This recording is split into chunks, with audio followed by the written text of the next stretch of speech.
Good morning or good afternoon, everybody. Thanks for joining another live broadcast, which is the popular thing to do these days, it seems. So coming at you live over on Facebook and YouTube as well. So feel free to put any questions in the comments and we will try to get to those as best as possible as well. So what I thought we'd do today is have a look at this shot. So this is from one of my colleagues at work who fortunately made it to a nice trip to Thailand before all this crazy stuff started. So what I thought we'd do is edit one of his shots. So it's my colleague Alex. And on the left you can see after he made his edits over here, and then on the right as it came out of camera. So excuse me, it's quite a nice exercise to see how the different tools all kind of meld together in terms of exposure, brightness, highlights, shadows, whites and blacks, and all the kind of different roles that they get to play in tweaking an image. So you don't necessarily have to get involved in more heavy stuff like luminosity masks, layers and so on. Used in the right way, you can actually get a lot out of these simple sliders as well. And if there's time, we'll also have a look at this cute cat as well, because that's also a good example of those various sliders too. This one we can give away for download too. So I'll post the link in the comments over on Facebook. So if you want to download this, then you can try yourself as well. So that was Sanjay who was asking. So once the broadcast is finished, it just goes straight to our Facebook page, check the comments, and you can download. Okay, so that's enough of me chatting away. So first of all, this is as it came out of camera. So you can see our reset button up here is grayed out, so that's no adjustments. Now looking at our horizon line, it's not quite straight. So before we do any edits or anything, I'm just going to grab our straighten tool right here and then draw along the horizon like so. And then when I let go, it'll just snap to the right orientation pretty much. And then grab our crop tool. I'm just going to squeeze up the crop a little bit as well. There we go. Now this is taken in obviously extreme range of light. We've got loads of sun on the water, and then the canoes and the trees are in shadow. So you might think, is there enough dynamic range for the camera to cope with, or Capture One to cope with? 99% of the time there is. Any camera in the past 3, 4, 5 years has got pretty impressive sensor characteristics that allows you to extract a lot. So without doing a proper edit right now, if we just go over to shadows and pull this all the way up, there's loads of detail there. If we go to highlights and drag this all the way down, there's loads of detail there. Now if we did this, for example, that looks pretty unrealistic, because if you were standing behind those canoes, there's no way the scene is going to look like that. So we need to keep a sense of realism as well. Now, exposure-wise, I would probably err on the side of caution. I don't think I would bump up exposure right now, because everything's kind of sitting in the middle, really. Like if we look around this area, sort of the midtones, and if we look on the histogram, you'll see a little orange line dancing around. That's kind of bang on the middle. So I don't think I'd touch anything on exposure right now. What I might do is bring up the brightness, which is just going to lift those midtones. So brightness is just midtones. So we can lift those up a little bit, and then that will just give a bit more brightness into those areas, but not too much. Now next, we've got the very bright beach scene over here, which is a bit too bright. It's kind of uncomfortable to look at. So we can bring this down with the highlights and the very bright areas. So I'm looking kind of into the middle here. So if we look at our RGB values, we can see that we've got,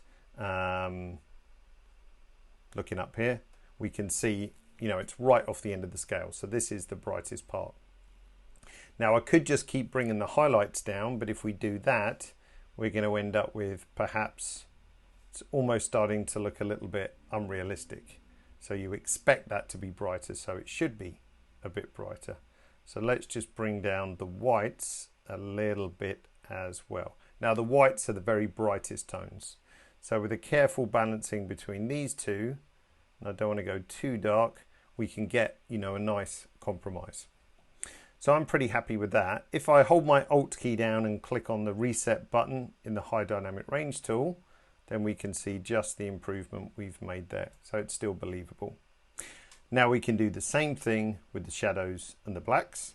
So if we bring up our shadows, again, if we go too much, we're kind of losing all the nice lighting of the scene. So this, I really wouldn't touch it a great deal, just about right to balance it. So that's done a pretty nice job of balancing the various different tones. Now what we're going to do next, we're going to do a little trick with the color balance tool just to get rid of a slight color cast and contrast and clarity. Yeah, I saw your comments were pinging in like crazy, so I just want to make sure I haven't missed any particular questions. We've asked Sanjay, you know where to get the pictures. Alexander Fleming, Sophie was asking, are those your shots from Thailand? Yes, it is. Cool. Alrighty, so we're good for questions right now, so let's continue. Next we can look at contrast. Now our contrast slider here, obviously if we push it too much it's going to look horrid, so it only needs a little tiny bit. And then additionally I'm just going to add a tiny bit of clarity, which is kind of a contrast adjustment, but it's just the midtones, so it's not going to ruin my blacks and whites too much. Now let's look at the highlights on sort of the edges of the canoe around here. Now this red, if you like, it's almost would benefit from having a slightly different white balance. So if I move the white balance to the right, that kind of improves that red, but now the overall shot is a bit too warm. So I might boost it a tiny bit, and then what we could do in the highlights, if we go to our highlights tool here, in our color balance tool, still a little bit cold on the highlights or midtones. So what we could do is just push.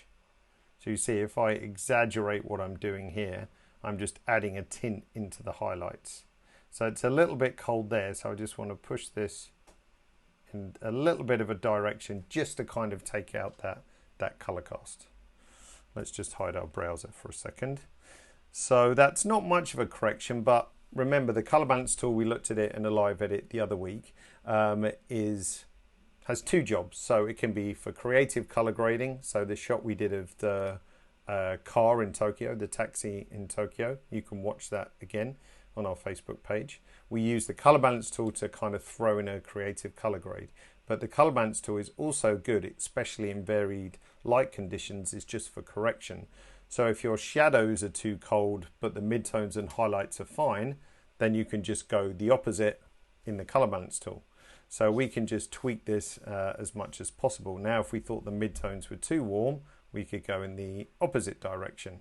That's probably more of a highlight actually, like so. So it can be a good little corrective tool as well. So just think about that with the color balance tool. It's not only just for our creative possibilities, we can also use it for correction. Now the last thing that we might want to do, am I happy with that? Let's see how it started. So if we hold our Alt key down, click on reset, then you can see before and after, like so. So not much of an edit, but it just goes to show what you can do. I might just refine the highlights a bit more with just a few simple tweaks of the sliders, like so. Now if we want to make that red stronger, we could just use our basic color editor as well. So if I grab my picker in the basic color editor and click and hold, and as I start to drag with my mouse or pen, we can then move these sliders. So if I want to make those reds darker or lighter, I can just drag my cursor around like so. But I kind of like them pretty much as they are, and then I might just boost up the saturation a little bit too. There we go. So super simple edit. Let's just bring the browser back. We want to put them up side by side, so let's just make a new variant so you can see how we did there. And you know, gone from kind of, we're lacking in the warmth and the colors here, it's too dark here, it's too bright in the middle, we can't see the light coming through the leaves. So without too much work, we can actually make a pretty nice photo out of it. All right, how are we doing for time? Good, actually. I'm actually keeping to time better this for once. Daniel was asking, can you adapt Lightroom presets to Capture One? Now, there is an application out there from a company called Picture Instruments. So it's a Lightroom preset to Capture One styles converter. So it's based in Germany. So have a look at that, Picture Instruments. I think you can get a trial or you can test it. So that will do its best. Now, it's not necessarily going to be perfect to take a Lightroom preset to a Capture One style. Now, no two RAW converters are the same, so there might be some differences, but it's probably worth a test. A simple question from Beantown. I'm using a Windows 10 desktop and can't figure out how to place a copyright symbol into the appropriate metadata field. Hope someone can help me, Beantown, because on Mac it's there's a shortcut key for it. So in our metadata, for example, it's, I'm going to forget it now, is it Alt-G? Yeah, Alt-G on a Mac. Maybe on a PC it's similar. I don't know. PC users out there, help Beantown, please. Let's see. Simple fix. Oh, that's the other one. Search for the copyright symbol on Google and then copy paste. That works. And Sanjay said, could we just brighten the bottom? Yeah, absolutely. So that would be easy to do with layers. And we're going to go on Wednesday's live broadcast.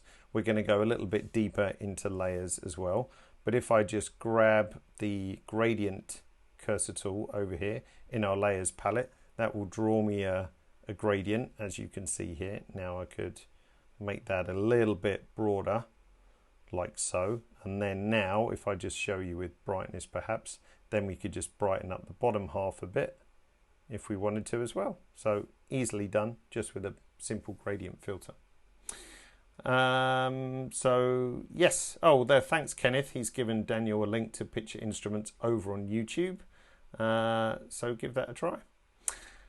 And we'll have a look at Cute Cat in a second, but just so you know, there is a quick 48-hour sale on Capture One, so 25% off Capture One Pro. That's a really good deal. Haven't seen anything like that for a while. You can use a code 25OFF. There's a link in the Facebook comments as well, and the offer ends tomorrow, so it ends by the end of the 24th of March. So if you're keen on Capture One and want to strike a good deal, now's the time to react. All right, now let's have a look at Cute Cat, because purely this is a good example or a good photo that illustrates really what the difference is. Let's do a new variant so we can see between those various different sliders. So let's do a crop first of all. C for crop on our keyboard, make that a bit more dynamic. And this little guy here is as black can be, of course. Now with the black slider, you can see that's affecting him and a little bit of the background, but it's pretty targeted. If we use the shadow slider, then you see how much more of the 3/4 tones are being edited as well. So if I wanted to edit this, I'd probably bump up my white balance actually a tiny bit, not much. I would open up the blacks just so we're getting a bit more on the face there, and not a great deal else, to be honest. Maybe a touch of contrast, a little bit of clarity, and I really like the red on the pipe, so I would just click in here and then maybe just up the saturation and make that, not that much David, a little bit darker. So just to, if we zoom in on him or her, and just see what we did with the high dynamic range sliders, like so. That's before and after. So there's bags of detail in there as well. And this is a Sony a7R Mark III, so it's got pretty good dynamic range. But there's other cameras out there with more range, so it's really impressive how much you can pull out of those shadows, highlights, and everything as well. So if I click on the black slider, you can see before and after. So if you've got any pictures of black cats while you're holed up at home, the black slider will really open up the detail in them as well. Alrighty, so hopefully that gives you a little quick break away from whatever you're doing in your home offices. If you want the download for this file, I'll put it up on the links on Facebook very, very shortly, and then you can download that and have a try. Thanks to Alex for loaning that to us. Don't forget the deal for the Capture One Pro, so it's 25% off at the moment. And we also have a spring offer going on for Fuji and Sony users as well. So have a look on the website and you'll be able to see all the details as well. Beantown says, can we submit cat photos? Absolutely. I think everyone's up for a cat photo at the moment. So if you want to submit a cat photo for editing, you're more than welcome to just get it in touch with us on social media. That would be good. All right. So we're back Wednesday and we're going to focus a little bit on using layers. So I've actually probably going to use this shot down here. So not to tease you too much, but this one is fairly underexposed out of camera. So we're going to use this shot to brighten it up, do a couple of tricks with layers. I'll probably work on it a bit more. But again, amazing what you can pull out of cameras these days to get the most out of the sensor. That's not even stressing it, brightening that shot. You know, that's not a reject picture by any chance whatsoever. There's tons of data in there to make a nice photo out of it. So that's what we look at on Wednesday. And then on Friday, we're going to go live and we're going to have Tina Ison, one of our ambassadors, is going to jump on with me and do an edit as well. So come back Wednesday, same time, come back Friday, same time, and we do this next week on those days as well. So tell your friends and see you all soon. Have a great rest of the afternoon and take care. Bye now.